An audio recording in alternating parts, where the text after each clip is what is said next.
Hello et bienvenue à toi dans ce nouveau podcast du vide où je vais aborder quelque chose en lien avec la relation et avec ce que je traite habituellement dans mes enseignements via un prisme un peu particulier que j'avais déjà abordé dans une autre vidéo que j'avais intitulée « Les dangers de la non-binarité ». Puis là, je me dis que cette circonstance, parce que même si je suis pas du tout au fait des JO et que je sais pas du tout ce qui se passe, j'ai juste vu passer des trucs humoristiques où apparemment il y a des questionnements sur les histoires de genre. Donc, je me dis, allons-y, c'est le moment, parlons de ce sujet-là. Et ce que j'ai envie de commencer à partager, parce que ça va vraiment illustrer mon propos, c'est que initialement, je m'étais dit, ce serait super de faire un échange podcast avec une personne de mon entourage sur ce sujet-là. Et ta réaction, ça a été, mais t'es dingue, tu vas pas parler de ça, c'est un sujet beaucoup trop touchy, tu devrais avoir peur de parler de ça. Voilà, quelque chose comme ça. Et sa réaction, de la même manière que une sorte de petite insécurité que j'ai eue la première fois que j'en ai parlé, je trouve est très significative de mon propos, c'est-à-dire que on ne peut pas aujourd'hui parler du sujet de la non-binarité ou des non-binaires sans être automatiquement taxé de quelqu'un d'homophobe, d'intolérante, de facho ou que sais-je. Ce qui n'est clairement pas du tout le propos. Les gens qui me connaissent savent que c'est pas du tout le sujet. Et moi, j'ai aucun problème avec le fait que les gens se sentent de telle ou telle manière, que les gens aient telle ou telle sexualité. C'est vraiment pas le sujet. Par contre, ce que j'ai envie d'aborder aujourd'hui, c'est les dangers psychiques de l'approche non-binaire et surtout pas du fait de sentir homme et femme, ça on sent comme on sent, mais plutôt du fait d'essayer d'imposer aux autres, de s'adresser à nous comme si on était les deux.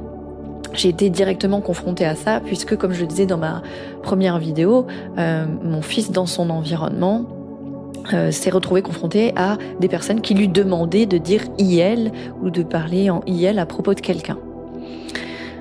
Chose face à laquelle j'étais pas du tout d'accord et je t'explique dans cette vidéo pourquoi.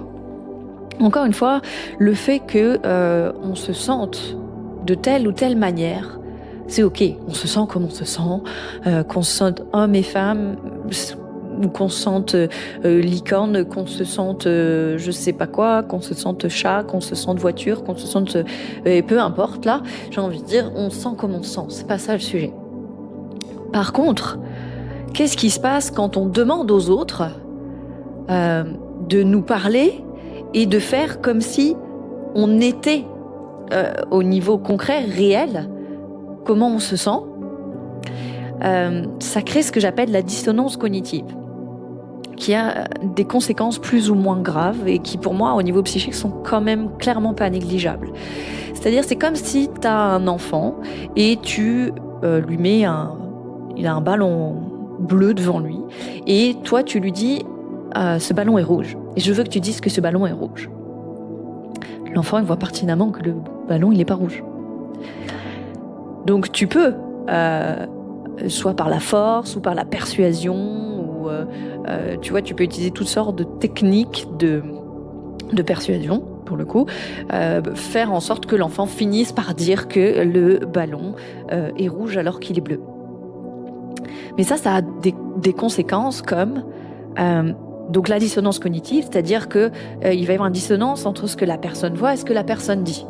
Et ça a plein d'autres implications dans lesquelles je ne rentrerai pas aujourd'hui. La deuxième conséquence, qui pour moi est extrêmement grave, c'est-à-dire qu'on va demander à la personne, et alors c'est encore plus grave pour moi quand on fait ça avec les enfants, de ne pas faire confiance à ses 5 sens. C'est-à-dire de remettre son autorité plutôt dans la parole de quelqu'un, dans comment se sent quelqu'un, plutôt que dans sa perception avec ses 5 sens. Et ça, c'est très très grave. Et ça, c'est un terrain fertile à toutes sortes de soumissions, à toutes sortes de manipulations. Voilà. Donc, ça, pour moi, c'est vraiment pas ok. Et c'est pas parce que t'as envie que le ballon bleu il soit rouge qu'il devient rouge. C'est pas parce que t'as envie d'être quelque chose ou que tu sens qu'il devrait être rouge qu'il devient rouge, en fait. C'est pas comme ça que ça marche. Et ce que je trouve grave, c'est d'essayer d'imposer aux autres, de nier leur perception du réel pour coller à nos propres délires personnels, en fait. Encore une fois, de soi à soi, on fait ce qu'on veut, on se sent comme on veut, c'est pas le sujet. Mais venir imposer aux autres comment on se sent et leur demander de faire comme si c'était une réalité, ça c'est grave. Et ça, pour moi, ça s'appelle la domination. Et ça se voit puisque concrètement, les gens ont peur aujourd'hui, pour une grande majorité, d'assumer quand ils sont pas d'accord avec ce principe de non-binarité, sous couvert d'être taxés d'intolérants, de fachos, de je ne sais pas quoi. Donc, sous couvert que je ne fais pas de ta subjectivité une réalité, je suis intolérante. Non. Eh ben non, moi je suis désolée.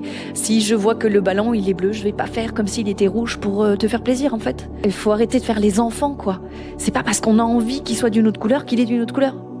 C'est comme ça en fait. Et ça c'est vraiment quelque chose que je trouve personnellement qui est grave. Et je le disais dans ma première vidéo, c'est comme si moi je décidais justement que je suis une licorne, ou j'avais pris l'exemple parce que je trouvais ça très drôle à ce moment-là dans ma vidéo, parce que il y avait un gars qui était énergéticien qui m'avait contacté et puis qui m'avait dit oui mais toi je vois que tu es maîtresse ascensionnée, incarnée, je sais pas quoi niveau blablabla. Donc au-delà du fait que ça a flatté mon ego, j'aurais pu me dire bah voilà, à partir d'aujourd'hui je me sens maîtresse ascensionnée, incarnée, je sais pas combien, et je vais demander aux gens de me parler comme si j'étais ça, parce que c'est comme ça que je me sens. Ou alors on peut partir dans des extrêmes, je peux sentir que je suis Dieu et je veux que tout le monde s'adresse à moi comme si j'étais Dieu. En fait c'est ça qui est grave dans le truc, c'est de vouloir faire de notre ressenti subjectif, modeler en fait, essayer de modeler la réalité en fonction de notre ressenti subjectif.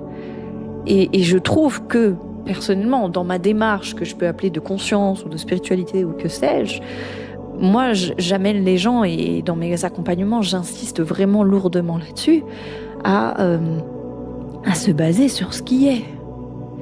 Pas sur ce qu'on voudrait qu'il soit, pas sur ce qu'on fantasme qu'il soit.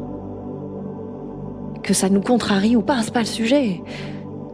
Mais on est obligé à un moment donné de partir de ce qui est.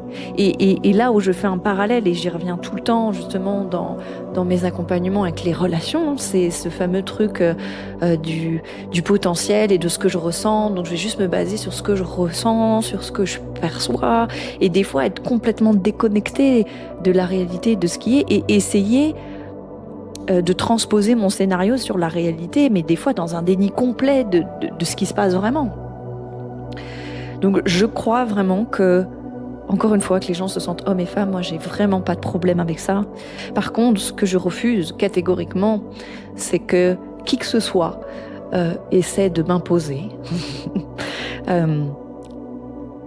sa propre perception comme une réalité, et essaie de m'imposer de me comporter comme si c'était une réalité aussi pour moi, alors que ça ne l'est pas.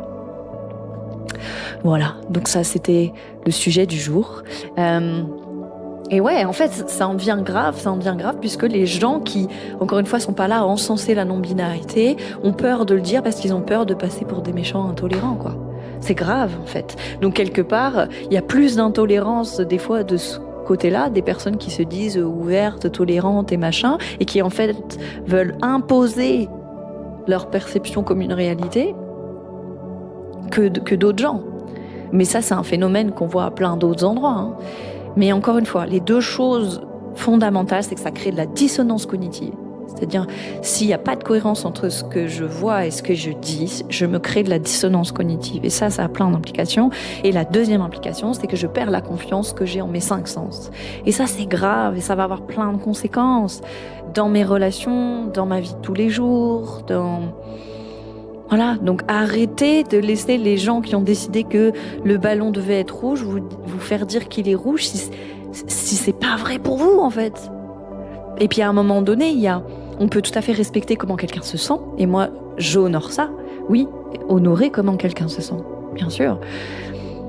Mais c'est une chose d'honorer comment quelqu'un se sent, c'en est une autre de faire comme si ce qu'elle sentait était la réalité, tout court.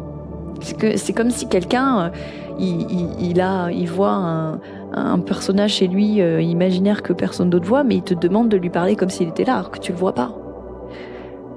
Alors tu peux faire semblant pour lui faire plaisir. C'est ce que certaines personnes choisissent de faire. Ou alors tu peux dire, écoute, je respecte, puis peut-être que tu perçois des choses que je perçois pas, mais moi je vais pas faire comme s'il était là, parce que je le vois pas. Voilà. Donc, est-ce que j'ai autre chose à dire sur ce sujet-là ? Non, je crois que c'est tout, je crois que j'ai fait le tour. Donc, le message de fond, en fait, et je me sers de ce sujet-là, c'est... je crois que c'est important qu'on apprenne à, et moi inclus, tous à grandir, à prendre en maturité et à arrêter d'essayer d'imposer au monde, à la réalité, nos propres scénarios internes. Je crois vraiment que de revenir à ce qui est, que ça nous plaise ou pas, c'est le point de départ de notre souveraineté. Sinon, on fait que vivre des